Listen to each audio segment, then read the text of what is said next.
껍데기는 한국 거지만 어차피 발사 버튼은 미국이 갖고 있습니다. 펜타곤 국장의 이 오만한 확신은 정확히 30초 만에 산산조각 났습니다. 미국의 암호 코드가 입력되지 않았는데 KF-21의 날개 아래 숨겨져 있던 비밀무기가 독자적으로 발사됐기 때문입니다. 모두가 모형이라고 비웃었던 그 쇳덩어리가 마하의 속도로 표적을 찢어발기는 순간 현장 위성을 판독하던 미 정보국 요원은 새파랗게 질린 얼굴로 긴급 보고를 타전했습니다.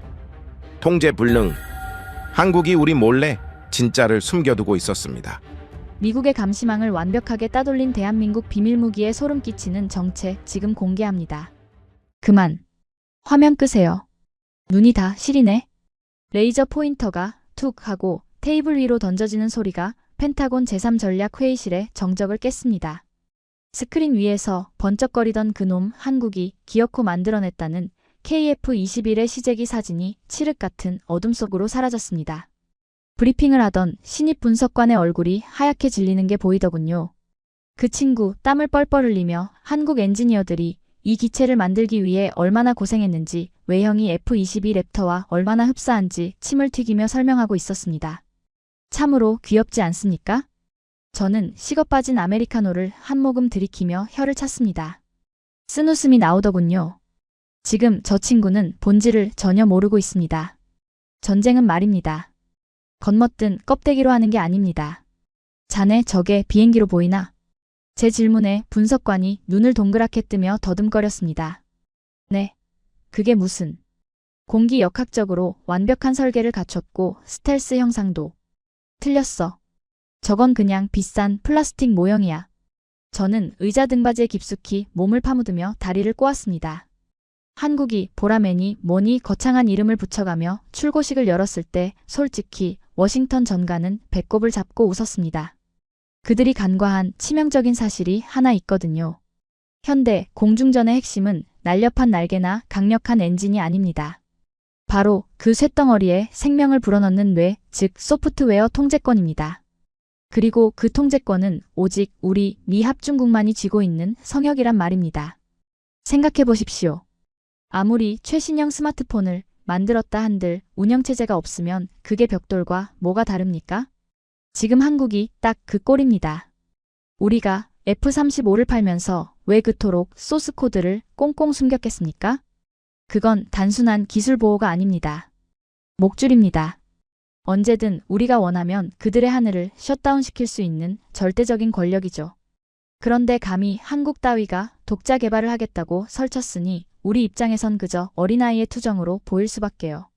회의실 창밖으로 버지니아의 흐린 하늘이 보였습니다.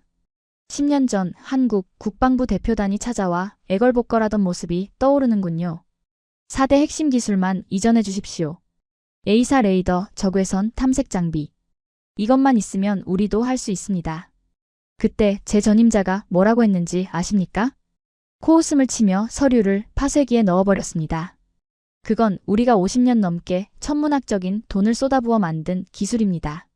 그걸 달랑 종이 몇 장과 푼돈으로 사가겠다니 도둑놈 신보가 따로 없었죠. 그래서 우리는 아주 친절하게 그리고 잔인하게 거절했습니다. 기술 이전 불가. 부품 수출 통제. 심지어 나사 하나까지도 미국의 승인을 받게 만들었습니다. 그러면 제풀에 지쳐 포기하고 얌전히 우리 비행기나 더 사갈 줄 알았으니까요. 그런데 말입니다. 이 독종들이 기어코 사고를 쳤더군요. 분석관이 다시 화면을 띄웠습니다. 이번에는 KF-21의 날개 하단부가 확대되어 나타났습니다. 텅 비어 있어야 할 무장 장착대에 뭔가 낯선 물체가 달려 있었습니다. 검은색 페인트로 칠해진 투박하기 그지없는 원통형 물체였습니다. 국장님, 위성사진 판독 결과 한국이 자체 개발한 미사일로 추정됩니다. 형상은 타우러스와 유사하지만 그 장난감? 저는 말을 끊고 손사래를 쳤습니다. 타우러스 흉내 좀 냈겠지. 껍데기는 베낄 수 있어도 전투기랑 미사일이 대화하게 만드는 통합 기술은 절대 못 베껴. 우리가 그 코드를 안 줬거든. 이건 명백한 팩트입니다. 전투기의 레이더가 적을 보고 미사일에게 가서 죽여라고 명령을 내리려면 복잡한 암호화된 언어가 필요합니다. 그 언어 체계인 링크 16의 접근 권한은 제가 직접 금고에 넣어 잠가버렸습니다.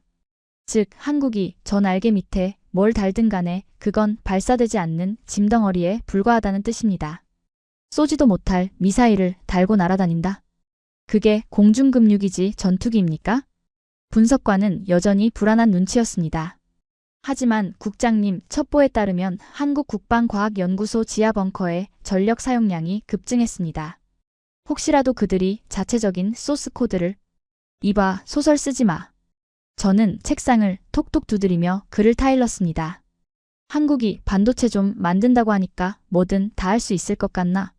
전투기 미션 컴퓨터는 차원이 다른 영역이야. 그건 40년 동안 수만 명의 천재들이 갈아 넣어 만든 미국의 유산이라고. 한국이 몇 년 뚝딱거린다고 만들 수 있는 게 아니란 말일세. 저는 자리에서 일어나 재킷을 챙겨 입었습니다. 더 볼 것도 없었거든요. 한국의 그 검은 물체가 비밀무기. 웃기지도 않는 소리입니다. 아마 비행 테스트할 때 무게중심이나 맞추려고 달아놓은 모형이겠죠. 시멘트 채워 넣은 더미 말입니다. 오늘 회의는 이걸로 끝내지. 한국 측에 경고문이나 하나 보내. 허가받지 않은 형상 변경은 계약 위반이라고. 그리고 그 검은 물체 당장 떼라고 해. 보기에 흉측하니까. 회의실 문을 나서며 저는 비서에게 점심 메뉴나 예약하라고 손짓했습니다. 그때까지만 해도 저는 확신했습니다. 제 인생에서 한국 때문에 골머리를 앓을 일은 오늘 점심에 먹을 한식 메뉴를 고르는 것 말고는 없을 거라고요. 하지만 복도 끝 엘리베이터에 도착했을 때였습니다. 회의실 안에서 웅성거리는 소리가 들리더군요. 아까 그 분석관의 목소리가 찢어질 듯이 튀어나왔습니다. 국장님, 잠깐만요. 위성 데이터가 이상합니다. 엘리베이터 문이 닫히려는 찰나 닫히는 틈새로 분석관이 뛰어오는 게 보였습니다. 그의 손에 들린 태블릿 PC 화면이 붉게 전멸하고 있었습니다. 방금 들어온 속보입니다. KF-21 시제기가 이륙했습니다. 그런데 경로가 이상합니다. 훈련 공역이 아니라 해상사격구역으로 직행하고 있습니다. 저는 닫힌 버튼을 누르려던 손을 멈췄습니다. 해상사격구역? 미사일 통합도 안 된 깡통 전투기가 거길 왜 갑니까? 그냥 드라이브라도 하러 가는 건가? 내버려둬. 기름값 좀 쓰고 오겠지. 저는 대수롭지 않게 대꾸했습니다. 하지만 분석관의 다음 말은 제 등골을 서늘하게 만들기에 충분했습니다. 아니요. 사격 레이더가 가동되었습니다. 그리고 날개 밑에 그 검은 물체에서 열섬광이 감지되고 있습니다. 엘리베이터 문이 쿵 하고 닫혔지만 제 심장은 쿵 하고 내려앉지 않았습니다. 오히려 불쾌한 짜증이 솟구쳤죠. 열섬광이라니. 센서 오류가 분명합니다. 발사 코드가 없는데 미사일 엔진이 점화될 리가 없으니까요. 한국이 감히 우리 몰래 불법 개조라도 했다는 겁니까? 저는 즉시 비상정지 버튼을 누르고 문을 다시 열었습니다. 그리고 분석관의 태블릿을 낚아챘죠. 센서 오류야. 다시 확인해. 하지만 화면 속의 데이터는 거짓말을 하지 않고 있었습니다. 고도 3만 피트 상공. KF-21의 속도가 마하 1.2를 돌파하고 있었습니다. 그리고 그 날개 아래 달려있던 검은 물체가 마치 살아있는 생명체처럼 꿈틀거리는 데이터 파형을 내뿜고 있었습니다. 순간 머릿속에 스치는 생각이 하나 있더군요. 설마 우리가 안 줬다고 생각한 그 기술을 그들이 안 받은 게 아니라 필요 없어서 버린 거라면? 아니, 그럴 리 없습니다. 그건 불가능합니다. 저는 떨리는 손끝을 애써 감추며 태블릿을 노려보았습니다.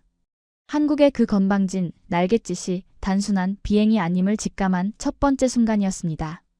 이건 말도 안 돼. 제 입에서 튀어나온 첫 마디는 비명에 가까운 부정이었지만 눈은 태블릿 화면에 못 박힌 듯 고정되어 있었습니다. 좁은 엘리베이터 안 붉은색으로 전멸하는 경고등 불빛이 분석관의 창백한 얼굴 위로 그림자를 드리우고 있더군요.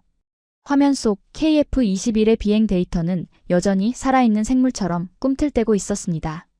고도 4만 피트, 속도 마하 1.5. 이건 단순한 비행 테스트가 아닙니다. 명백한 교전 시퀀스 진입 신호였습니다. 국장님, 데이터 링크가 끊겼습니다. 분석관이 마른 침을 삼키며 더듬거렸습니다. 아니, 정확히 말하면 미군 전용 주파수인 링크 16 접속을 강제로 차단하고 독자적인 암호화 채널을 열었습니다. 펜타곤의 감청이 불가능합니다. 누구 맘대로 감청을 차단해? 당장 위성 채널 우회해서 뚫어. 저는 넥타이를 거칠게 풀어헤치며 소리쳤습니다. 등 뒤로 식은땀 한 줄기가 흐르는 게 느껴지더군요. 이건 단순한 반항 수준이 아닙니다. 미국의 허락 없이 전투기의 통신 채널을 바꾼다. 이건 한미상호 방위조약 위반이자 명백한 도발입니다. 하지만 더 충격적인 건 그 다음 장면이었습니다. 흔들리는 위성 영상 속에서 KF-21의 오른쪽 날개 하단에 달려있던 그 검은 물체가 툭 하고 분리되는 모습이 잡혔기 때문입니다. 보통 덤이라면 돌덩이처럼 수직으로 떨어져야 정상입니다. 그런데 그 물체는 떨어지는가 싶더니 갑자기 시뻘건 화염을 내뿜으며 솟구쳐 올랐습니다. 쾅! 화면에는 소리가 없었지만 제 귀에는 끔찍한 파열음이 들리는 듯 했습니다. 그건 미사일이었습니다. 그것도 우리가 로키드 마틴을 통해 제공한 AIM-120이나 사이드와인더가 아닌 형상을 전혀 알 수 없는 정체불명의 발사체였죠. 궤적 추적해. 어디로 가는 거야? 목표물은 서해 훈련구역에 설치된 패선박입니다. 거리 200km. 아니 벌써 180km 돌파했습니다. 속도가 마하 3, 4. 국장님 속도가 계속 올라갑니다. 저는 헛웃음을 터뜨리고 말았습니다. 마하 4? 장난해? 지금 한국이 무슨 마법이라도 부린다는 건가? 기가 찼습니다. 전투기에서 미사일을 쏘려면 전투기의 미션 컴퓨터가 미사일의 시커와 수천 번의 디지털 악수를 주고받아야 합니다. 너 준비됐니? 네, 준비됐습니다. 좌표는? 확인했습니다. 이 복잡한 대화가 오가는 프로토콜, 그게 바로 우리가 꽁꽁 잠가둔 소스 코드란 말입니다. 우리가 그 열쇠를 주지 않았는데 어떻게 저 깡통 전투기가 미사일과 대화를 한단 말입니까? 이건 마치 아이폰에 갤럭시 충전기를 꽂았는데 고속 충전이 되는 것과 같은 물리적으로 불가능한 일입니다. 이건 쇼야. 조작이라고. 저는 엘리베이터 비상 버튼을 해제하고 다시 1층 버튼을 눌렀습니다. 문이 닫히며 윙 하는 소리와 함께 엘리베이터가 움직이기 시작했죠. 분명 원격 조종일 거야. 전투기 안에 파일럿이 쏘는 척만 하고 지상에서 몰래 전파를 쏴서 미사일을 터뜨린 거라고. 한국 놈들 주가 좀 띄워보겠다고 아주 발악을 하는구먼. 하지만 분석관은 제 말에 동의하지 못하는 눈치였습니다. 하지만 국장님, 원격 조종이라기엔 반응 속도가 너무 빠릅니다.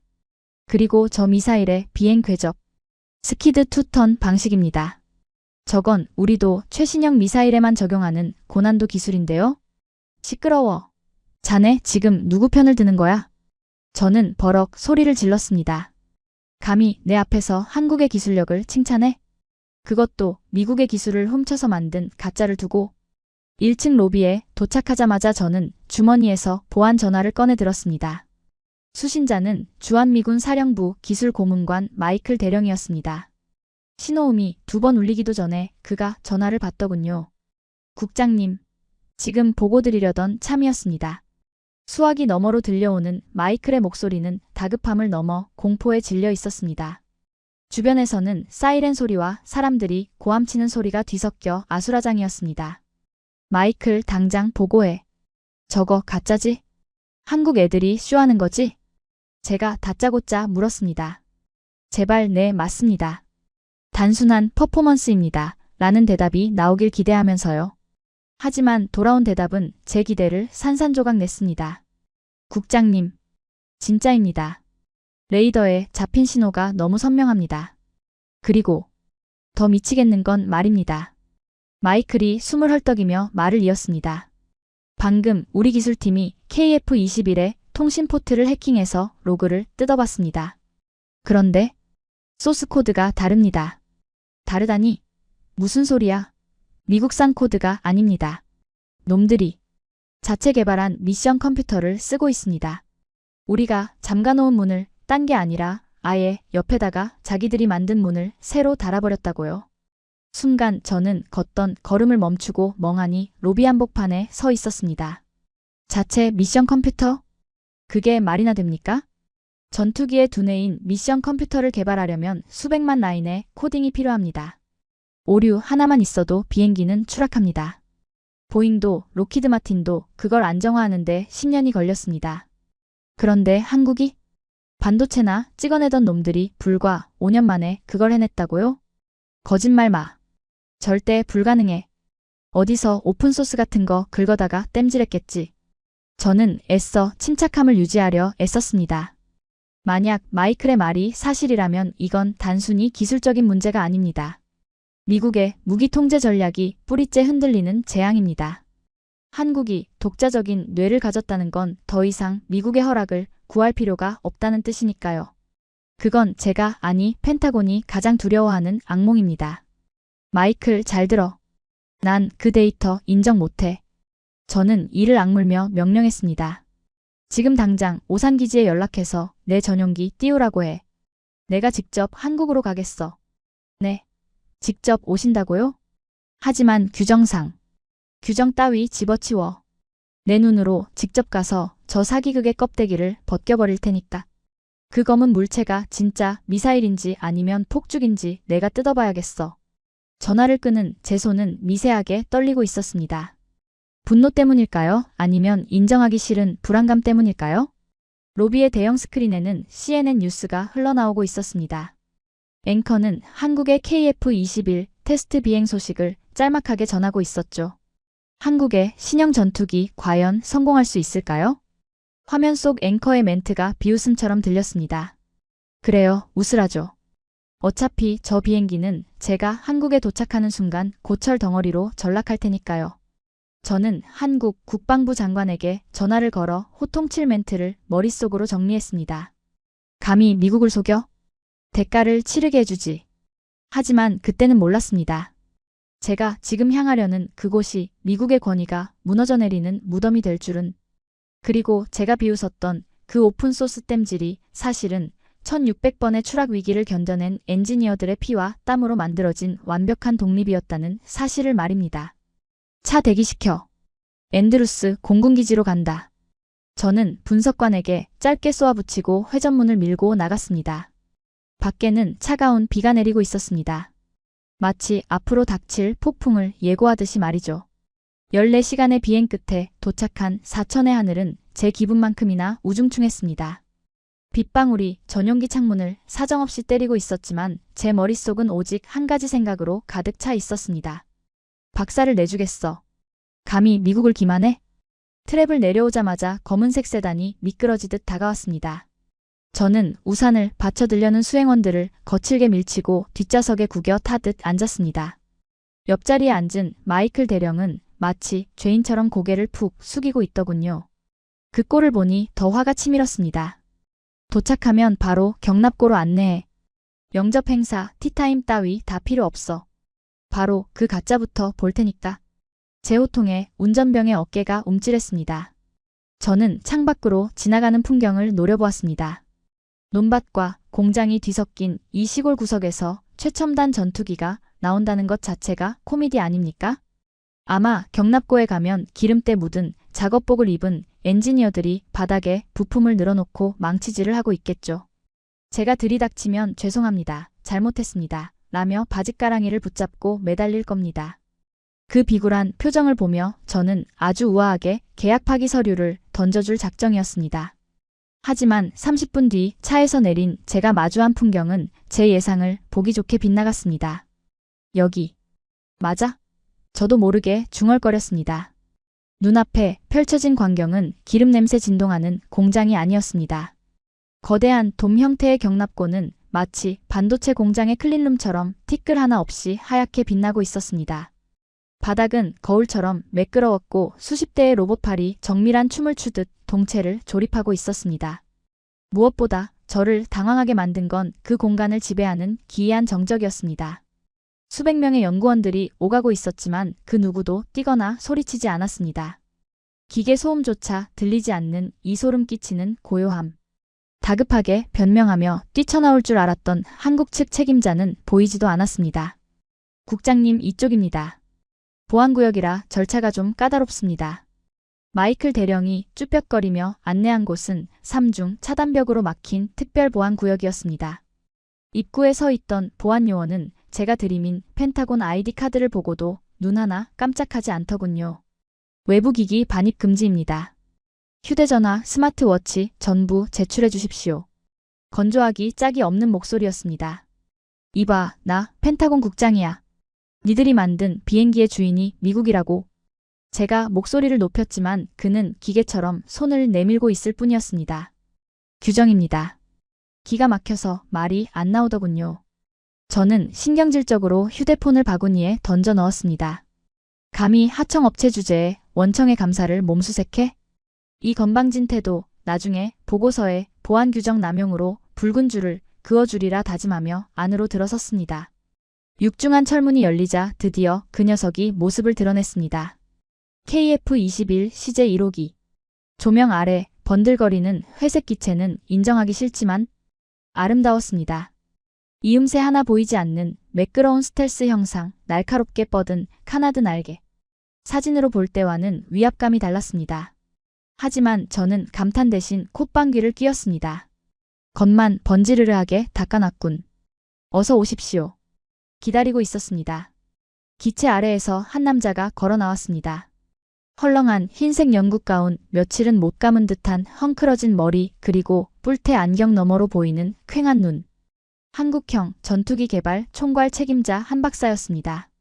그는 제가 상상했던 것처럼 허리를 90도로 굽히지도 당황한 기색을 보이지도 않았습니다. 그저 시계를 한번 쓱 보더니 실험 데이터를 적던 태블릿을 겨드랑이에 끼더군요. 늦으셨군요. 테스트 일정이 빡빡해서 길게 설명해 드릴 시간은 없습니다. 뭐라고? 늦어? 저는 어이가 없어서 헛웃음을 터뜨렸습니다. 한 박사, 상황 파악이 안 되나 본데 난 자네들 칭찬하러 온 게 아니야.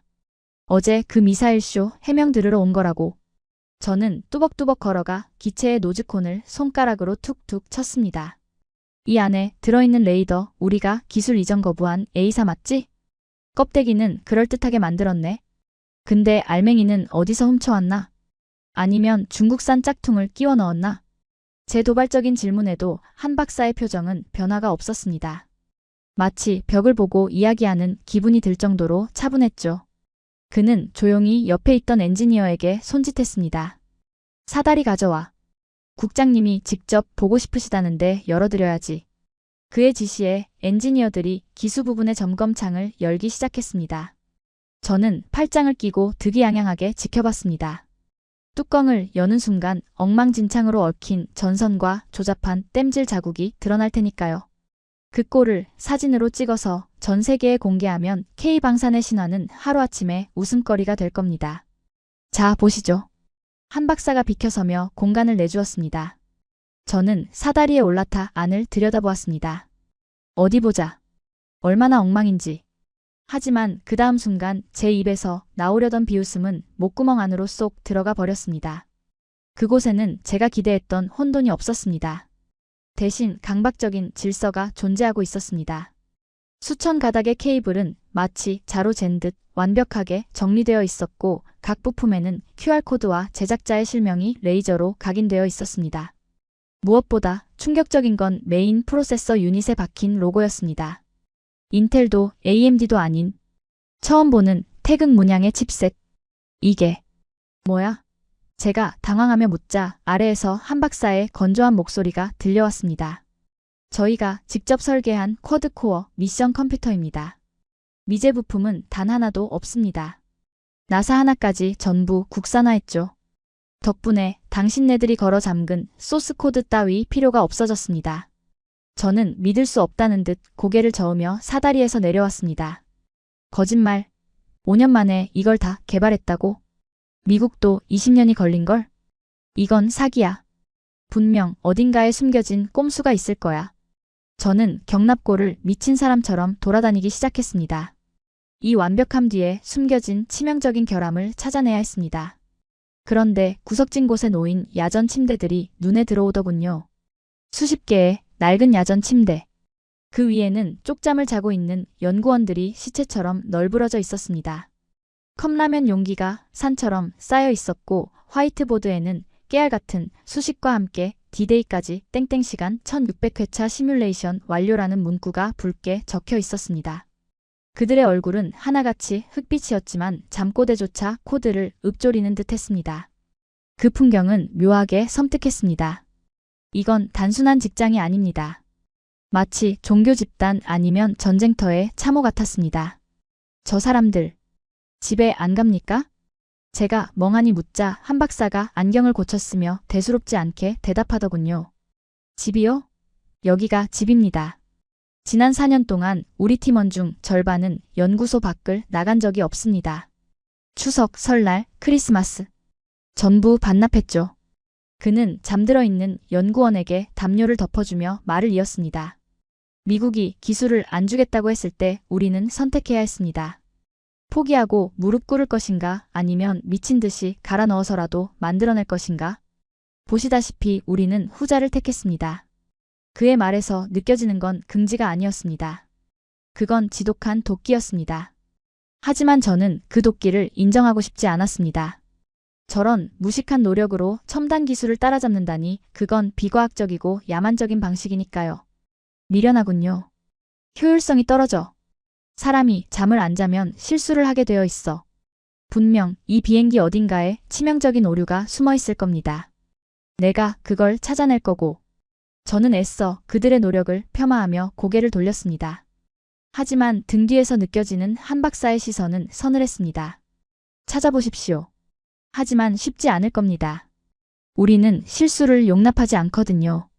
실수가 곧 죽음이라는 걸 우리는 역사적으로 너무 잘 배웠으니까요. 그때였습니다.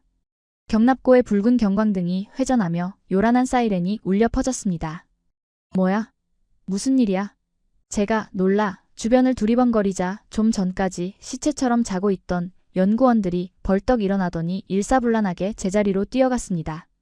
그들의 눈빛은 순식간에 맹수의 것으로 변해 있었습니다. 테스트 시간입니다, 국장님. 한 박사가 저를 향해 처음으로 희미한 미소를 지어 보였습니다. 비웃음인지 자신감인지 모를 묘한 표정이었습니다. 당신이 가짜라고 했던 그 녀석이 진짜 하늘을 찢는 소리를 들려드릴 차례죠. 거대한 경납고 문이 열리고 빗줄기 사이로 회색의 맹수가 으르렁거리며 활주로를 향해 움직이기 시작했습니다. 저는 주먹을 꽉 쥐었습니다. 좋아, 어디 한번 날아봐. 뜨자마자 추락하면 그땐 내가 직접 폐기 처분 도장을 찍어주지. 하지만 제 가슴 한구석에서는 아까 본 그 완벽한 배선과 연구원들의 도끼 어린 눈빛이 자꾸만 떠올라 불안감을 부채질하고 있었습니다. 비 젖은 활주로를 뒤로 하고 들어선 비행시험 통제센터는 마치 거대한 수술실 같았습니다. 창백한 LED 조명 아래 수백 개의 모니터가 벽면을 가득 채우고 있었고 그 앞에는 헤드셋을 쓴 관제사들이 숨소리조차 죽인 채 키보드만 두드리고 있더군요. 그 차가운 공기가 어찌나 무겁던지 마이클 대령조차 헛기침을 삼킬 정도였습니다. 여기가 VIP석입니다. 한 박사가 중앙의 통유리 앞자리를 가리켰습니다. 가장 전망이 좋은 곳이었지만 제 눈에는 그저 처형대를 관람하는 자리로 보였습니다. 좋아, 어디 한번 봅시다. 내 눈은 못 속여. 저는 의자에 거만하게 몸을 기대며 팔짱을 꼈습니다. 통유리 너머로 활주로 끝에 대기 중인 KF-21 시제기가 보였습니다. 빗줄기를 뚫고 뿜어져 나오는 엔진 열기가 아지랑이처럼 피어오르고 있었죠. 이륙 허가. 풍향 270, 풍속 15노트. 런웨이 클리어. 스피커를 통해 관제사의 건조한 음성이 들려왔습니다. 그리고 굉음. 쿠오오오. 두 개의 엔진이 시뻘건 화염을 토해내며 기체가 미끄러지듯 달려나갔습니다. 저는 미간을 찌푸리며 초시계를 눌렀습니다. 분명 엔진 출력이 부족할 거야. 이륙거리가 길어지겠지. 하지만 제 예상은 단 5초 만에 빗나갔습니다. 통상적인 전투기가 활주로의 3분의 1을 써야 뜰 수 있는 젖은 노면이었습니다. 그런데 저 녀석은 활주로의 절반도 지나지 않아 마치 중력을 무시하는 UFO처럼 가볍게 기술을 쳐들고 허공으로 솟구쳐 올랐습니다. 뭐야? 벌써 떴어? 마이클 대령이 얼빠진 소리를 냈지만 저는 애써 태연한 척했습니다. 연료를 조금만 채웠겠지. 기체를 가볍게 해서 눈속임을 하는 거야. 전형적인 쇼맨십이라고. 저는 모니터에 뜨는 수치들을 노려보았습니다. 고독의 숫자가 미친 속도로 올라가고 있었습니다. 1만 피트, 2만 피트, 도달 시간 45초. 말이 안 됩니다. F35조차 애프터버너를 풀로 당겨야 가능한 상승률입니다. 데이터 조작이야. 센서 캘리브레이션이 잘못됐어. 제가 중얼거리자 옆에 서 있던 한 박사가 조용히 태블릿 화면을 제 쪽으로 밀더군요. 국장님, 이건 자체 센서가 아닙니다.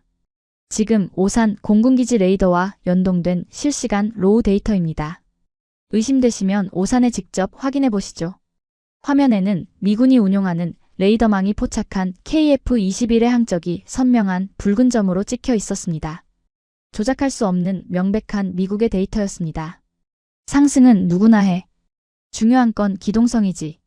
저는 입술을 깨물며 화면을 응시했습니다. 고도 3만 피트에 도달한 KF-21이 선회를 시작했습니다. 그런데 그 각도가 기괴했습니다. 일반적인 선회가 아니었습니다. 기체는 갑자기 속도를 줄이는가 싶더니 기술을 수직으로 세운 채 그대로 뒤로 넘어가는 듯한 고난도 기동, 일명 코브라 기동을 시전했습니다. 미친. 저 속도에서 코브라를? 저도 모르게 자리에서 벌떡 일어났습니다. 이건 자살 행위입니다. 공기 역학적으로 불가능합니다. 저런 기동을 하면 엔진에 공기 유입이 끊겨서 스톨에 걸려 추락해야 정상입니다. 떨어진다. 저거 봐. 엔진 꺼졌어. 저는 비명을 지르며 손가락질했습니다. 화면 속 기체가 비틀거리며 떨어지는 것처럼 보였으니까요. 드디어 제 예상이 맞았습니다. 껍데기만 흉내낸 가짜가 물리법칙의 심판을 받는 순간이라고 확신했죠. 하지만 그건 추락이 아니었습니다. 떨어지는 듯하던 기체는 순식간에 자세를 바로잡더니 다시 애프터버너를 터뜨리며 마하의 속도로 급가속했습니다. 그 움직임은 마치 물리법칙을 비웃는 듯 했습니다. 받음각 70도 유지. 엔진 출력 안정적. 유압계통 이상무. 관제사의 목소리는 지루할 정도로 차분했습니다. 저는 식은땀이 흐르는 손바닥을 바지에 문질렀습니다. 이건 우연이야. 운이 좋아서 엔진이 안 꺼진 거라고. 한 번 더 하면 무조건 부서져. 그때 한 박사가 제 앞으로 두꺼운 서류철 하나를 툭 하고 던졌습니다. 운이 아닙니다, 국장님. 자동 지형 추적 및 자세 제어 알고리즘 덕분이죠. 뭐? 알고리즘? 미국이 코드를 안 줘서 저희가 바닥부터 새로 짰습니다. 기존의 3축 제어가 아니라 AI 기반의 6축 정밀 제어 시스템입니다. 보시죠. 그가 펼친 페이지에는 제가 평생 본 적 없는 복잡한 수식과 코드들이 빼곡했습니다. 비행 제어 법칙 V7.0 능동 유동 제어 로직. 이게 한국이 만든 거라고? 네. 20만 줄의 코딩. 오류율 0.0001%. 미국산 소스 코드보다 연산 속도가 1.5배 빠릅니다. 한 박사의 목소리에는 감정이 없었지만 그 팩트 자체가 제 뺨을 때리는 것 같았습니다. 우리가 기술을 통제해서 한국을 막았다고 생각했는데 그게 오히려 그들을 자극해서 괴물 OS를 만들게 했다니. 이건 재앙입니다. 하지만 저는 인정할 수 없었습니다. 비행 성능이 좋다고 해서 전투기가 되는 건 아닙니다. 전투기의 본질은 무기니까요. 그래, 날아다니는 재주는 좋군. 서커스단에 팔면 딱이겠어. 저는 비꼬며 마지막 카드를 꺼냈습니다. 하지만 저 날개 밑에 달린 검은 물체. 저거 쏘는 순간 밸런스 무너져서 기체 분해될 거다. 통합 테스트도 안 거친 불법 부착물이잖아? 제 말에 한 박사가 고개를 끄덕였습니다. 안 그래도 지금 보여드리려던 참입니다. 무장 분리 및 타격 테스트 개시. 그의 명령이 떨어지자 메인 스크린이 분할되면서 새로운 화면이 떴습니다. KF-21의 조종석 HUD 화면 그리고 날개 하단 카메라 시점이 동시에 나타났습니다. 목표물은 서해상 200km 밖의 무인 표적선. 레이더 라곤.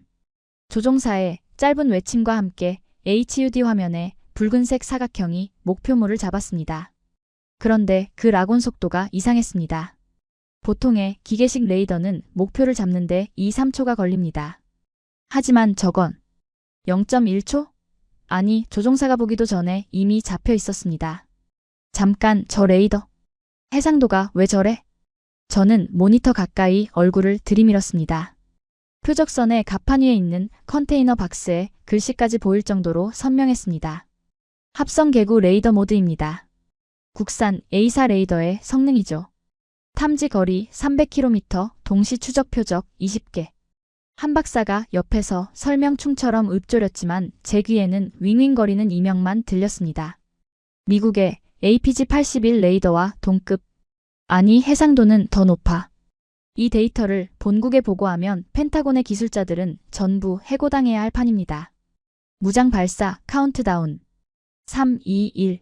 긴장감 따위는 없는 기계적인 카운트다운. 피잉.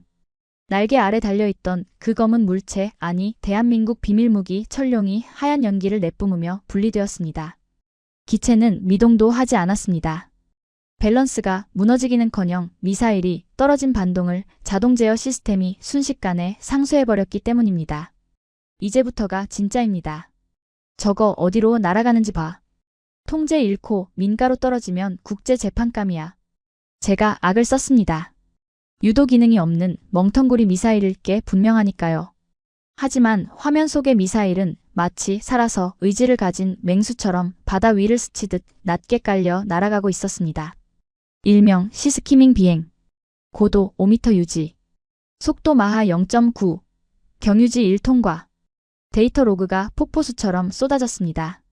그리고 충격적인 건 미사일이 스스로 경로를 수정하고 있다는 사실이었습니다. 중간 유도 단계 진입. 위성 데이터 링크. 정상. 위성? 한국은 군사 위성이 없잖아. 무슨 위성을 쓰는 거야?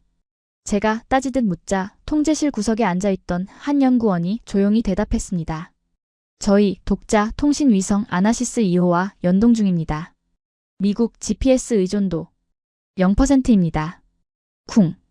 머릿속에서 무언가 무너지는 소리가 들렸습니다. 미국 GPS를 안 쓴다고? 그럼 우리가 GPS 신호를 끊어도 저 미사일은 날아간다는 소리잖아? 말도 안 돼. 이건 반칙이야. 제 입에서 힘없는 신음이 흘러나왔습니다. 미국의 가장 강력한 무기인 정보 통제권이 무력화되는 순간이었습니다. 하지만 아직 끝난 게 아니었습니다. 최종 타격 단계. 시커 목표물까지 남은 거리 10km. 미사일이 갑자기 팝업 기동을 하며 솟구쳤습니다. 위에서 내리꽂아 취약한 갑판을 뚫어버리겠다는 의도였습니다. 그리고 그 순간 화면에 잡힌 명중 확률 데이터. 명중 확률 99.98%. 99.98%? 장난해? 시뮬레이션에서도 저런 숫자는 안 나와. 저는 마지막 발악처럼 소리쳤습니다. 저거 빗나갈 거야. 분명히 빗나가. 0.02%의 확률로 바다에 처박힐 거라고. 제 눈은 충혈되었고 손은 떨리고 있었습니다. 제발 빗나가라. 제발 실패해라. 그래야 미국의 자존심이 아니 나의 자리가 지켜진다. 쾅. 메인 스크린이 하얗게 번쩍였습니다. 표적선은 흔적도 없이 사라졌습니다. 단순한 폭발이 아니었습니다. 미사일은 정확히 표적선의 중앙 탄약고 위치를 관통했고 내부에서 폭발하여 배를 두 동강 내버렸습니다. 카메라에는 검은 연기만 피어오르는 바다와 둥둥 떠다니는 파편들만이 잡혔습니다. 정적. 통제실 안은 숨막히는 정적에 휩싸였습니다. 환호성도 박수 소리도 없었습니다.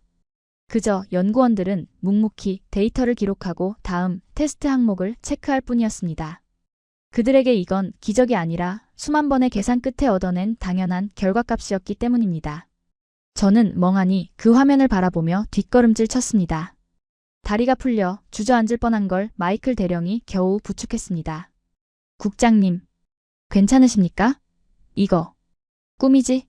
제 목소리는 갈라져 나오고 있었습니다. 한국이 우리 몰래 언제 이런 걸? 그때 한 박사가 제게 다가왔습니다.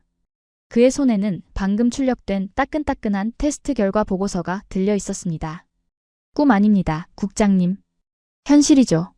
그는 보고서를 제 가슴팍에 툭 안겨주며 차갑게 덧붙였습니다. 그리고 정정해드리죠. 몰래 만든 게 아닙니다. 당신들이 안 된다고 할 때마다 우리는 해야만 한다고 되뇌며 만들었을 뿐입니다. 그가 내민 보고서의 표지에는 굵은 고딕체로 이렇게 적혀 있었습니다. KF-21N 철룡 체계 통합 실사격 결과 완전 성공. 미국 승인 부품 0건. 저는 그 숫자를 보는 순간 현기증을 느꼈습니다. 우리가 틀렸습니다. 아니, 제가 틀렸습니다. 한국은 우리의 통제 속에서 말라 죽어가는 화초가 아니었습니다. 그들은 어둠 속에서 뿌리를 내리고 바위를 뚫고 자라난 거대한 거목이었습니다. 하지만 인정할 수 없었습니다. 여기서 인정하면 저는 끝입니다. 저는 떨리는 손으로 보고서를 구겼습니다. 이건 무효야.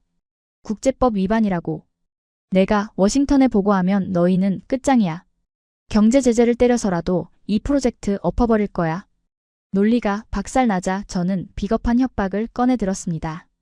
패배자의 전형적인 모습이었죠. 하지만 한 박사의 표정은 여전히 고요했습니다. 오히려 저를 측은하게 바라보는 듯 했습니다. 워싱턴에 전화하시게요? 하십시오.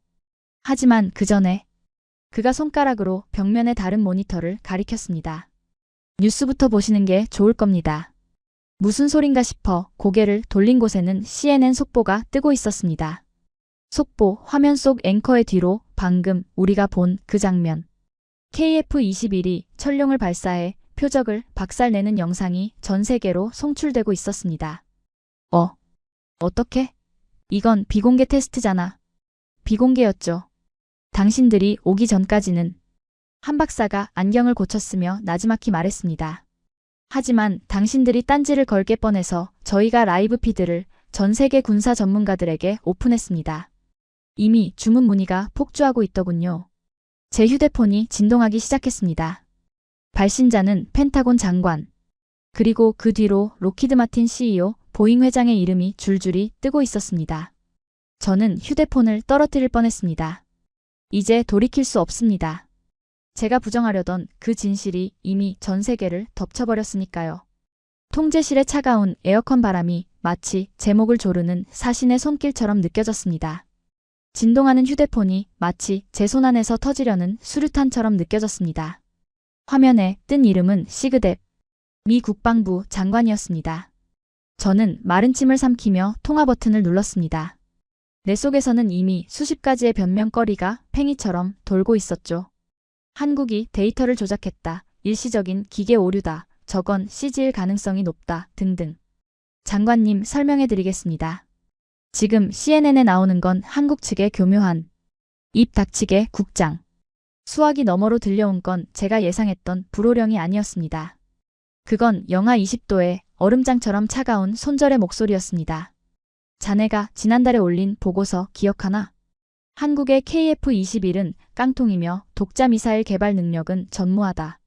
자네 서명이 박힌 그 종이 쪼가리 말일세. 그건 당시 정보로는 확실했습니다. 저들이 몰래? CIA가 파악하기로 저 미사일 프로젝트는 이미 5년 전부터 공공연하게 진행됐어. 자네가 한국 따위라고 무시하며 보고서를 읽지 않고 파쇄해버린 탓에 우리가 이 꼴을 당한 거라고. 장관의 목소리가 점점 높아지더니 결정적인 한마디가 비수처럼 꽂혔습니다. 백악관이 경로했네. 누군가는 이 정보 실패에 대해 책임을 져야 해. 당분간 언론 대응하지 말고 그곳에 쥐 죽은 듯이 박혀있게. 자네 거취는 귀국 후에 결정하겠네. 뚝. 전화가 끊겼습니다. 멍멍한 신호음만이 제 귓가에 맴돌더군요. 순간 등골이 오싹해졌습니다. 이건 단순한 질책이 아닙니다. 꼬리 자르기입니다. 펜타곤은 이 사태의 책임을 전적으로 저의 무능으로 돌릴 작정인 겁니다. 저는 비틀거리며 벽을 짚었습니다. 통제실 안의 한국 연구원들은 여전히 축제 분위기였지만 저만 혼자 적진 한가운데 고립된 폐잔병이 된 기분이었습니다. 표정이 안 좋으시군요. 시차 적응이 아직 안 되셨나 봅니다. 어느새 다가온 한 박사가 저에게 물잔을 건넸습니다. 그의 눈빛은 걱정스러워 보였지만 입꼬리는 미묘하게 올라가 있었습니다. 그 모습이 어찌나 소름 끼치던지 저는 그가 건넨 물잔을 쳐내버리고 말았습니다. 챙그랑. 유리 조각이 바닥에 흩어졌고 시선이 우리 쪽으로 쏠렸습니다. 하지만 저는 체면을 차릴 여유가 없었습니다. 너희들. 일부러 그랬지? 제가 으르렁거렸습니다. 내가 올 때까지 기다렸다가 보란듯이 전 세계에 생중계를 해? 나를, 아니 미국을 바보로 만들려고 작정한 거야. 제고함에 한 박사는 천천히 안경을 벗어 닦았습니다. 그리고 아주 나지막히 하지만 또렷하게 말하더군요. 오해십니다. 저희는 그저 국장님이 직접 보고 싶다고 하셔서 보여드렸을 뿐입니다. 그리고 그가 다시 안경을 쓰며 제 눈을 똑바로 응시했습니다. 아직 다 보여드리지도 않았습니다. 진짜 비밀은 지하에 있으니까요. 지하? 오신 김에 보고 가시죠. 국장님이 그토록 궁금해하시던 4대 기술이 어떻게 완성되었는지, 그리고 우리가 왜 미국의 제재를 두려워하지 않는지, 그는 거부할 수 없는 압력으로 저를 이끌었습니다. 마이클 대령이 말리려 했지만 저는 홀린 듯 한 박사의 뒤를 따랐습니다. 제 운명이 이미 나락으로 떨어진 마당에 도대체 저들이 뭘 더 숨기고 있는지 끝까지 봐야겠다는 오기가 생겼기 때문입니다. 엘리베이터는 끝도 없이 내려갔습니다. 지하 1층, 2층, 그리고 지도에도 없는 지하 3층. 문이 열리자 차가운 냉기와 함께 거대한 서버룸이 나타났습니다. 수천 개의 서버렉이 웅웅거리는 소리를 내며 돌아가고 있었고 중앙에는 거대한 홀로그램 테이블이 놓여 있었습니다. 이곳은 ADD의 데이터 심장부 K-클라우드 센터입니다. 한 박사가 테이블 위에 손을 올리자 허공에 복잡한 설계도와 문서들이 떠올랐습니다. 국장님, 당신들이 기술 이전을 거부했을 때 우리는 단순히 연구만 한 게 아닙니다. 우리는 법을 연구했습니다. 그가 손가락으로 문서를 넘기자 붉은 줄이 그어진 계약서 조항들이 나타났습니다. 한미 미사일 지침, 방위비 분담금 협정문, 그리고 기술 보호 협정. 보십시오. 모든 조항에는 예외가 있습니다. 단 순수 국내 기술로 개발된 경우 미국의 통제를 받지 않는다. 바로 이 한 문장 말입니다. 저는 헛웃음을 쳤습니다. 그래서 그 기술을 개발 못하게 우리가 막았잖아. 부품 수출을 통제해서. 맞습니다. 그래서 우리는 부품을 수입하지 않았습니다. 대신 생태계를 만들었죠. 화면이 바뀌었습니다. 이번에는 대한민국 지도가 펼쳐지더니 전국 각지에 점들이 찍히기 시작했습니다. 창원, 울산, 구미, 대전. 엔진은 한화에어로스페이스, 레이더는 한화시스템, 통신은 LIG넥스원, 기체는 카이. 그리고 이들을 뒷받침하는 700개의 중소기업. 점들이 선으로 연결되더니 거미줄처럼 촘촘한 네트워크가 형성되었습니다. 우리는 지난 5년 동안 전투기 한 대를 만든 게 아닙니다. 국장님이 주무시는 동안 우리는 대한민국 전체를 하나의 거대한 방산 공장으로 개조했습니다. 한 박사의 목소리에 힘이 실렸습니다. 당신들은 우리가 부품 하나 없어서 쩔쩔맬 거라고 생각했겠지만 우리는 이미 소재부터 완제품까지 93%의 국산화율을 달성했습니다. 즉, 미국이 지금 당장 국교를 단절해도 우리는 내일 아침에 KF-21을 찍어낼 수 있다는 뜻입니다. 쿵. 심장이 바닥으로 떨어지는 기분이었습니다. 이건 기술의 문제가 아닙니다. 이건 산업 역량의 문제입니다. 2차 대전 당시 미국이 승리할 수 있었던 건 압도적인 물량 생산 능력 때문이었습니다. 그런데 지금 한국이 그 짓을 하고 있습니다. 그 좁은 땅덩어리에서 촘촘하게 연결된 공급망을 통해 괴물 같은 속도로 무기를 생산할 준비를 마친 겁니다. 그리고 하나 더. 한 박사가 마지막 문서를 띄웠습니다. 이건 당신들이 보낸 공문입니다. 기술 이전 불가 통보서. 아이러니하게도 이 문서가 우리의 면죄부가 되었습니다. 면죄부라니? 미국 기술이 들어가지 않았으니 미국의 수출 통제법에도 걸리지 않습니다. 다시 말해 우리는 이 비행기를 누구에게나 팔 수 있습니다. 폴란드, 인도네시아, 사우디. 아니, 당신들의 적국만 아니라면 어디든 말이죠. 제 눈앞이 캄캄해졌습니다. 미국이 F-35를 팔면서 갑질을 할 수 있었던 건 독점적 지위 때문이었습니다. 그런데 성능은 비슷한데 가격은 절반이고 미국의 간섭도 받지 않는 전투기가 시장에 풀린다. 이건 미국의 방산 패권이 붕괴된다는 소리입니다. 제가 막아야 했던 건 단순한 미사일 발사가 아니었습니다. 바로 이 통제 불가능한 경쟁자의 탄생이었습니다. 그때였습니다. 제 주머니 속의 휴대폰이 다시 진동했습니다. 이번에는 전화가 아니라 알림 메시지였습니다. 미 국방부 보안국. 알림, 귀하의 보안 등급이 잠정 보류되었습니다. 펜타곤 전산망 접속이 차단됩니다. 손에서 휴대폰이 미끄러져 바닥에 떨어졌습니다.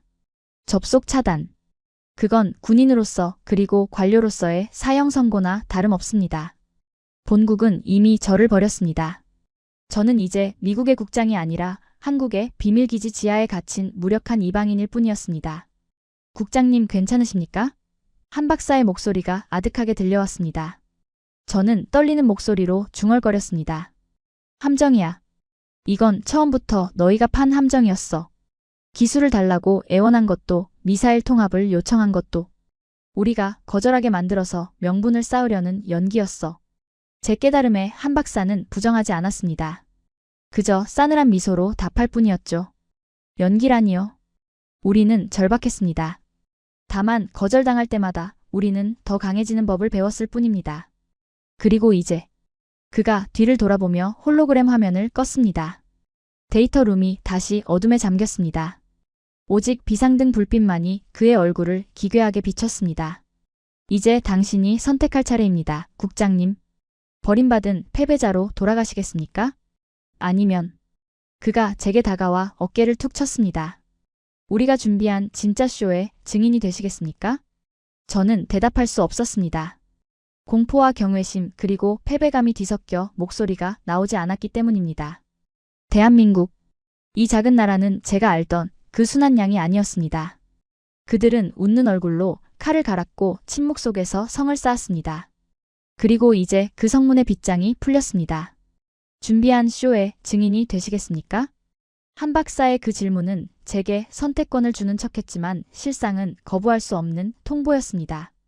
저는 이미 펜타곤 전산망에서 추방당한 유령이었으니까요.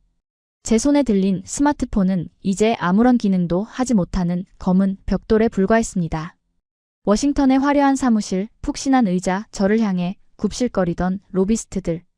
그 모든 권력이 방금 전송된 접속 차단 메시지 하나로 증발해버린 것입니다. 가시죠. 시간이 없습니다. 한 박사가 앞장섰습니다. 저는 다리가 풀려 비틀거렸지만 마이클 대령의 부축을 거절하고 이를 악물며 걸음을 옮겼습니다. 적어도 꼴사나운 모습은 보이고 싶지 않았던 마지막 자존심이었을 겁니다. 복도는 끝없이 이어졌습니다. 최첨단 서버실에 웅웅거리는 소음이 잦아들고 공기의 냄새가 미묘하게 바뀌기 시작하더군요. 차가운 금속 냄새 대신 어딘가 묵고 텁텁한 냄새. 오래된 종이와 잉크 그리고 사람의 땀 냄새가 뒤섞인 기묘한 향기였습니다. 여기는 어디입니까? 제 목소리가 동굴처럼 울렸습니다. 저희가 가장 아끼는 보물창고입니다. 그리고 당신들이 절대 훔쳐갈 수 없는 유일한 기술이 있는 곳이죠. 한 박사가 낡은 철문을 밀어 젖혔습니다. 끼익 하는 소음과 함께 드러난 공간은 제가 상상했던 무기고나 실험실이 아니었습니다. 그곳은 거대한 도서관이었습니다. 아니, 도서관이라기보다는 무덤에 가까웠습니다. 벽면을 가득 채운 철제 선반에는 수만 권은 좋게 되어 보이는 낡은 대학 노트들이 빽빽하게 꽂혀 있었습니다. 컴퓨터 서버에 저장된 0과 1의 데이터가 아니라 사람이 손으로 꾹꾹 눌러 쓴 아날로그 기록물들이었죠. 이게 다 뭡니까? 제가 멍하니 묻자 한 박사가 노트 한 권을 무작위로 꺼내 제게 건넸습니다. 표지에는 KFX 체계 개발 엔지니어링 로그 2016년 12월 24일이라고 적혀 있었습니다. 크리스마스 이브. 남들은 가족과 함께 케이크를 자르고 선물을 주고받았을 그 시간에 누군가는 이 차가운 지하에 처박혀 펜을 굴리고 있었다는 뜻입니다. 떨리는 손으로 노트를 펼쳤습니다. 그 안에는 깨알 같은 글씨로 수식과 도면이 그려져 있었고 곳곳에 붉은 펜으로 빗금을 그은 흔적이 보였습니다. 하지만 제 눈을 사로잡은 건 기술적인 내용이 아니었습니다. 페이지 구석에 적힌 짧은 낙서들이었습니다. 새벽 3시. 40번째 시뮬레이션 실패. 집에 가고 싶다.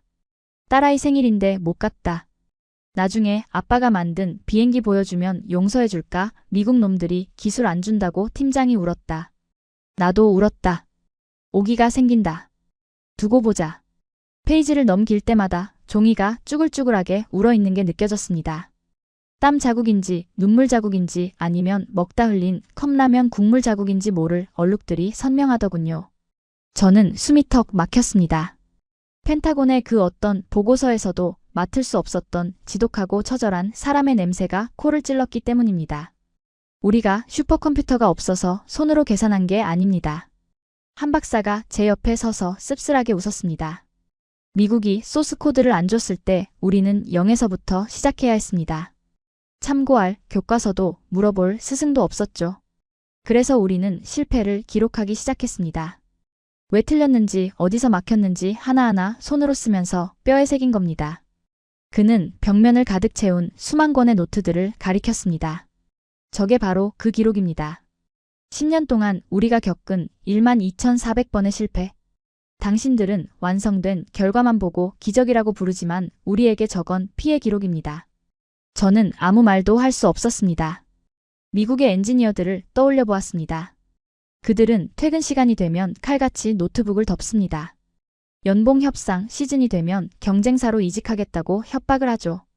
그들에게 전투기 개발은 비즈니스이자 커리어일 뿐입니다.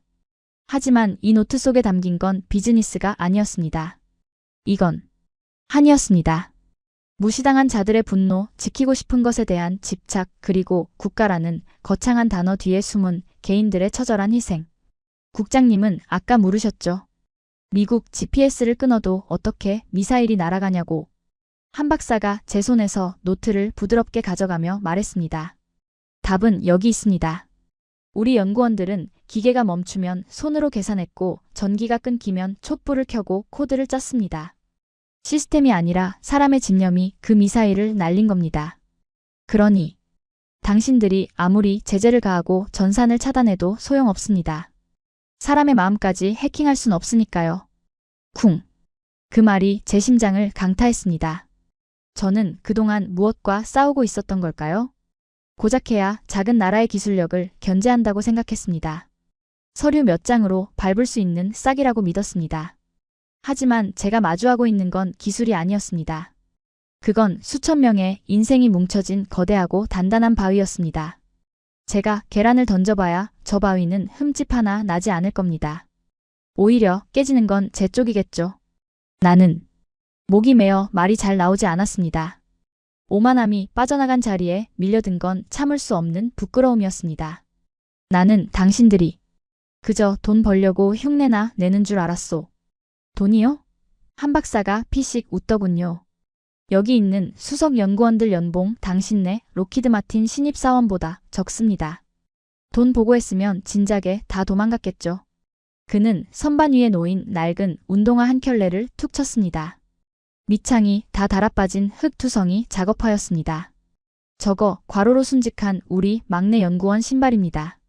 발인 날에도 부모님이 저 신발은 여기 두고 가시더군요. 아들이 끝까지 못 본 KF-21 완성되는 거 꼭 보게 해달라고. 제 눈시울이 뜨거워졌습니다.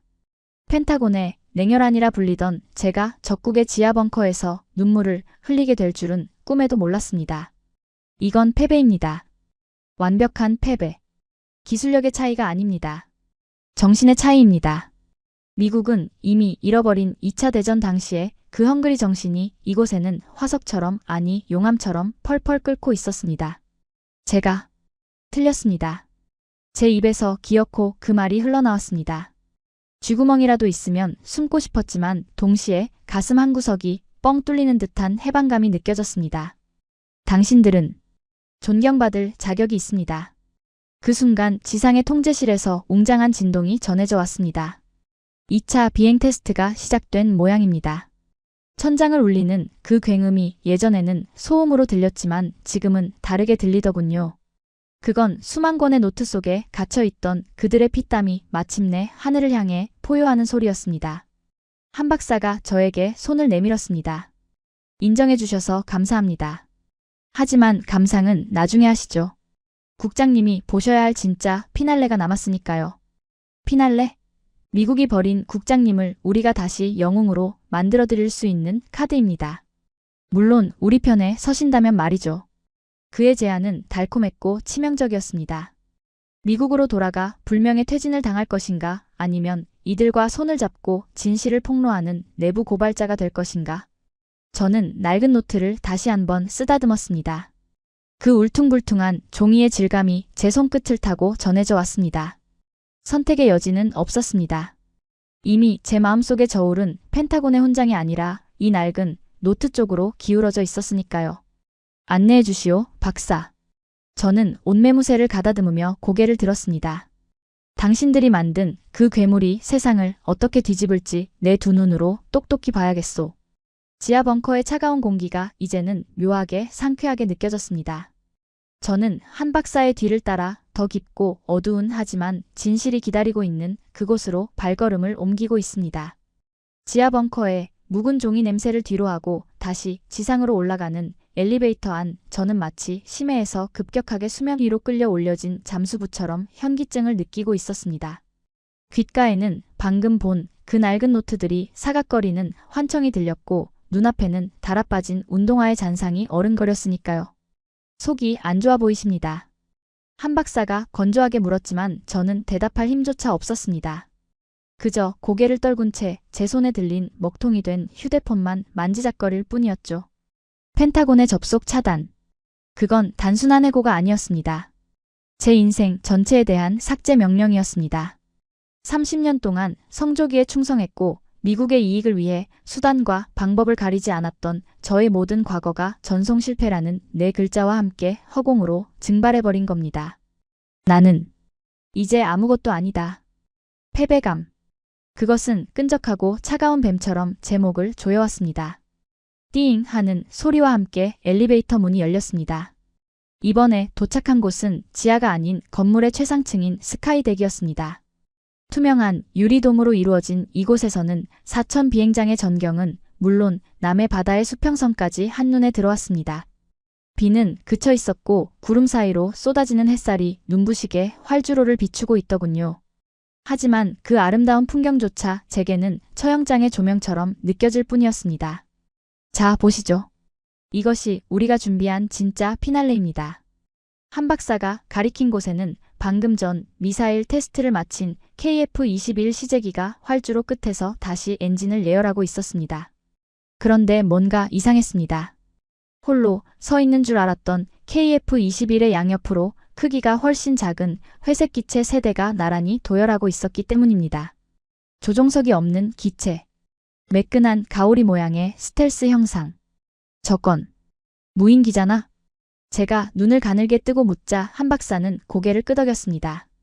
저희가 독자 개발한 가오리 X 스텔스 무인 전투기입니다.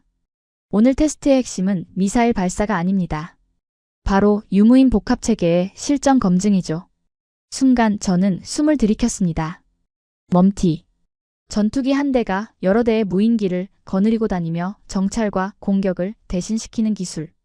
이건 6세대 전투기의 핵심이자 미국조차 아직 완벽하게 구현하지 못한 꿈의 기술입니다. 펜타곤에서도 수조 원을 쏟아부어 이제 막 개념 설계를 끝낸 단계란 말입니다. 거짓말. 말도 안 돼. 조종사 한 명이 비행하기도 벅찬데 드론 세대를 동시에 컨트롤한다고? 그건 인간의 인지 능력을 벗어난 일이야. AI가 완벽하지 않으면 불가능해? 저는 부정했습니다.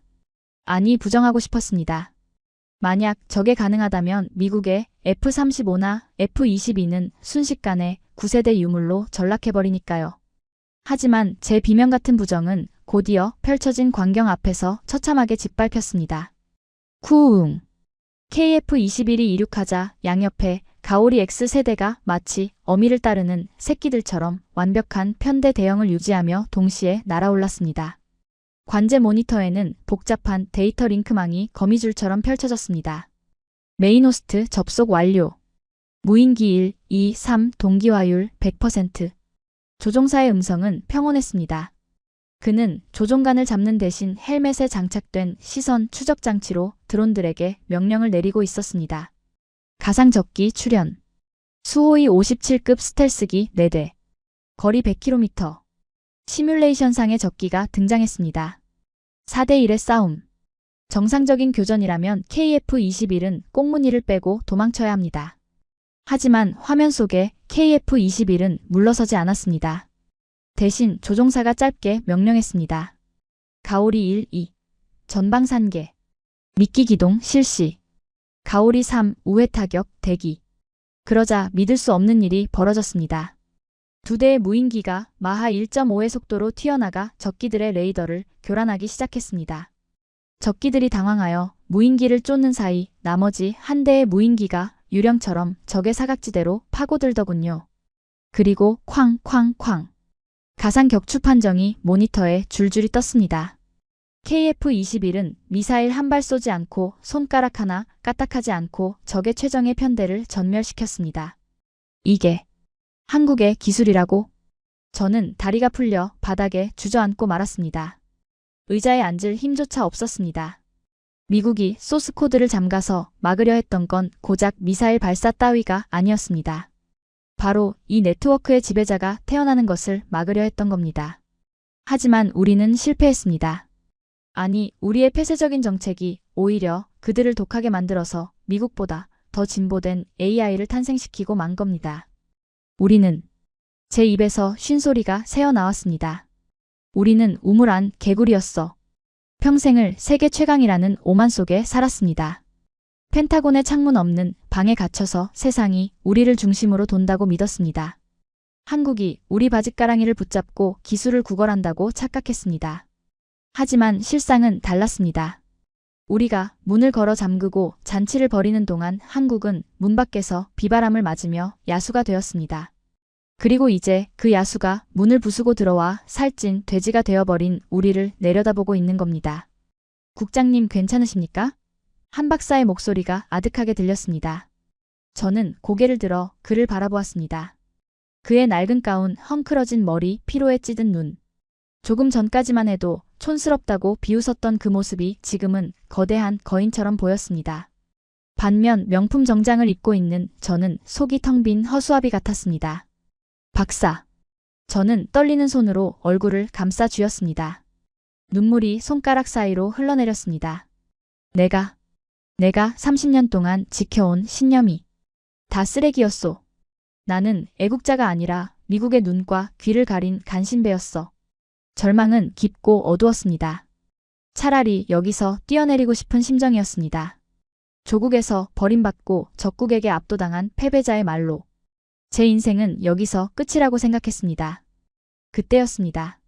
제 앞에 따뜻한 믹스커피 한 잔이 놓였습니다. 쓰레기라니요.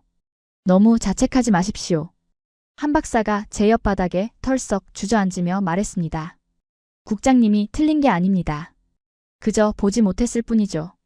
당신들의 시스템이 너무 거대해서 그 아래서 자라나는 잡초들의 생명력을 보지 못한 겁니다. 그는 활주로를 날아오르는 KF-21을 바라보며 덧붙였습니다.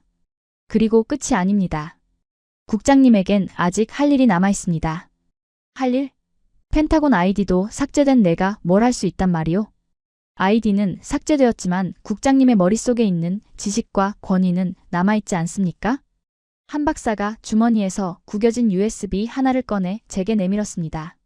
이 안에 오늘 테스트의 모든 로그 데이터가 들어있습니다. 가공되지 않은 날 것 그대로의 진실이죠. 그는 제 눈을 똑바로 응시했습니다. 이걸 가지고 보고서를 써주십시오. 펜타곤 국장이 아닌 군사 전문가로서의 양심을 걸고 말입니다. 미국이 아니라 전 세계가 읽을 수 있는 진짜 보고서를. 제 손이 멈칫했습니다. 진짜 보고서. 평생 상부의 입맛에 맞춰 예산을 따내기 위해 로비스트를 위해 조작하고 포장했던 가짜 보고서가 아닌 오직 팩트만을 담은 글. 그건 저의 지난 30년에 대한 참회록이자 오만한 제 조국을 향해 날리는 마지막 경고장이 될 것입니다. 저는 떨리는 손으로 USB를 받아쥐었습니다. 차가운 플라스틱의 감촉이 손바닥을 찔렀지만 이상하게도 가슴속에서는 뜨거운 불덩이가 치솟아 올랐습니다. 펜이, 아니 키보드가 필요하오. 제가 나직하게 말했습니다. 그리고 보안이 완벽한 회선 하나만 뚫어주시오. 내 마지막 보고서는 펜타곤 서버가 아니라 전 세계 언론사 메인 서버로 직행할 테니. 한 박사가 빙그레 웃으며 일어났습니다. 준비해두었습니다. 이쪽입니다. 저는 바닥을 짚고 일어섰습니다. 다리의 떨림은 멈춰 있었습니다. 창밖에는 여전히 KF-21과 무인기 편대가 푸른 하늘을 지배하고 있었습니다. 그 압도적인 풍경을 등지고 저는 비틀거리는 걸음이 아닌 결연한 발걸음으로 책상을 향해 걸어갔습니다. 이제 벌거벗은 임금님에게 거울을 들이밀 시간입니다.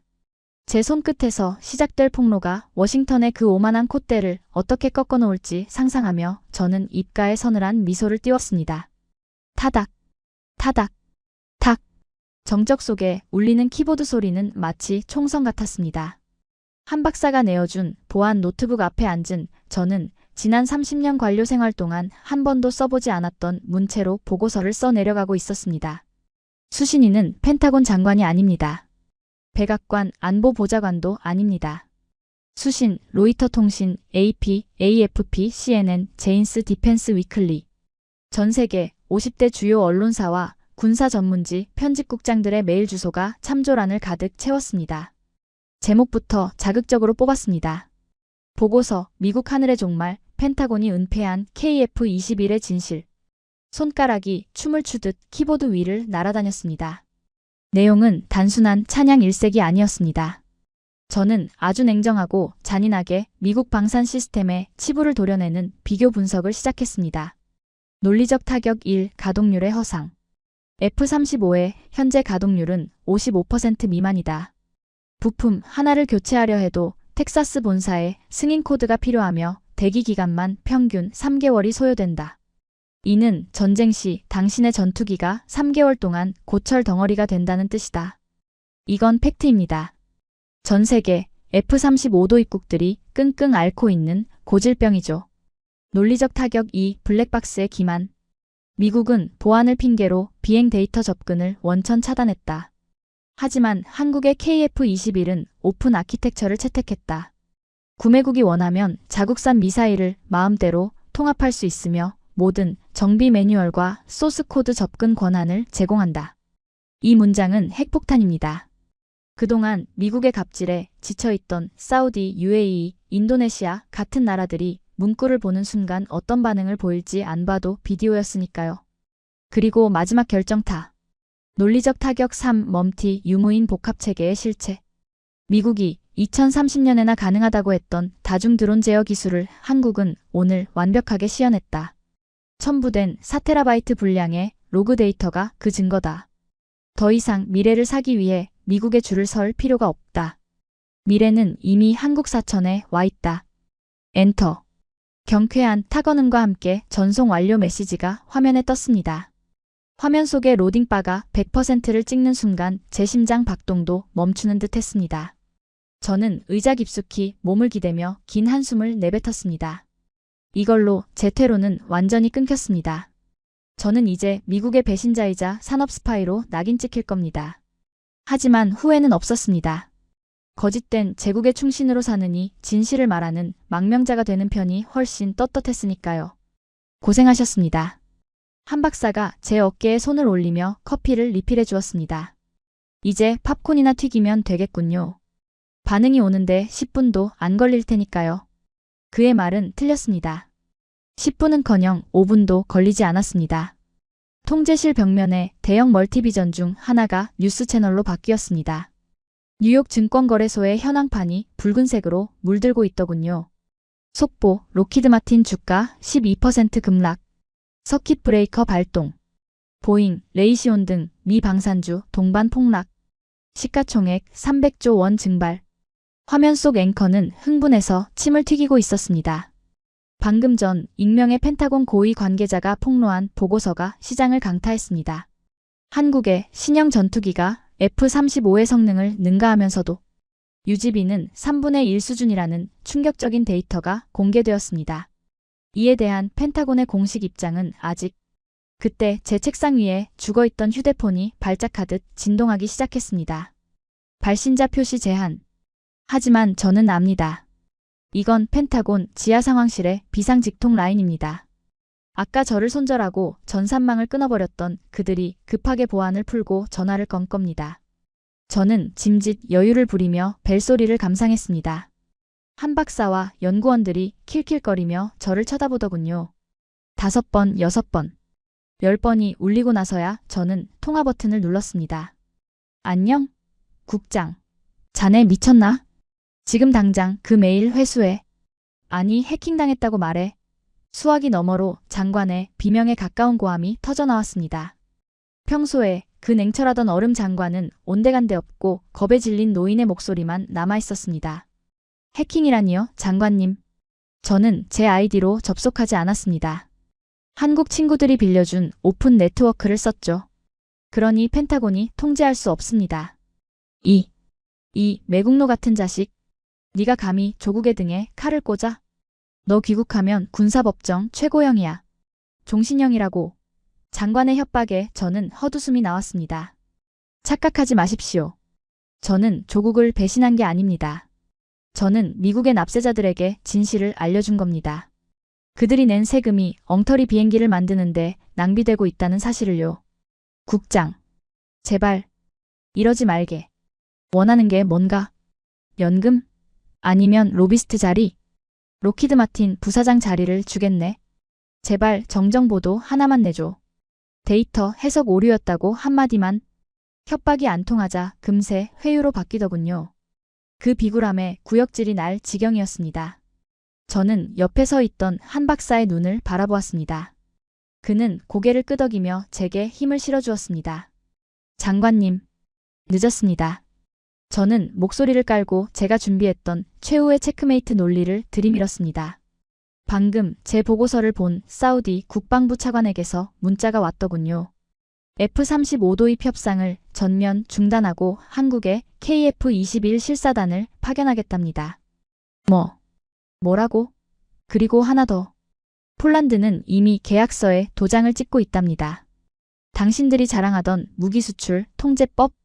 그거 한국산 부품 93% 앞에서는 휴지 조각인 거 아시죠? 수화기 너머에서 털썩하고 누군가 주저앉는 소리가 들렸습니다. 우린 끝났어. 장관의 절망적인 신음. 그건 단순히 비즈니스의 실패가 아니었습니다. 2차 대전 이후 전 세계 하늘을 지배해온 팍스 아메리카나의 종언을 알리는 장송곡이었습니다. 끊겠습니다. 저는 여기서 볼 일이 좀 더 남아서요. 한국 엔지니어들이 끓여주는 믹스커피 맛이 아주 기가 막히거든요. 저는 대답도 듣지 않고 종료 버튼을 눌렀습니다. 뚜.